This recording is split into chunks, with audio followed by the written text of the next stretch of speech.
وہاں نوزلوں سے 1 لاکھ روپے مہینہ یہ لیتے تھے.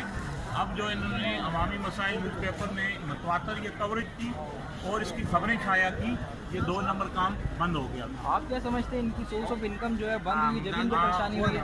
دوبارہ جب انہوں نے یہ نوزلیں کھلوائیں تو عوامی مسائل نیوز پیپر نے دوبارہ اس کو کوریج دے کے ان مسائل کا احاطہ کیا اور رشوت خور پولیس افسروں کو بے نقاب کیا، جس کی وجہ سے ان کے ایس ایچ او عاصم منور کی پوری ایک ٹیم ہے جو اب بھی جو وہاں تھانے میں غیر قانونی پارٹی چل رہی ہے.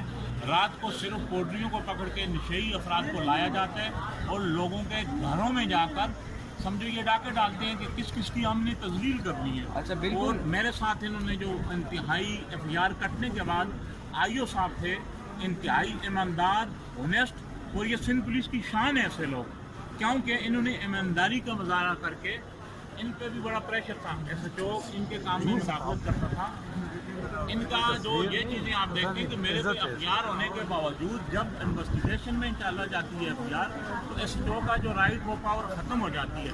لیکن ایس ایچ او کے بندے مجھے 5 منٹ کے بعد آ کے جگا دیتے تھے.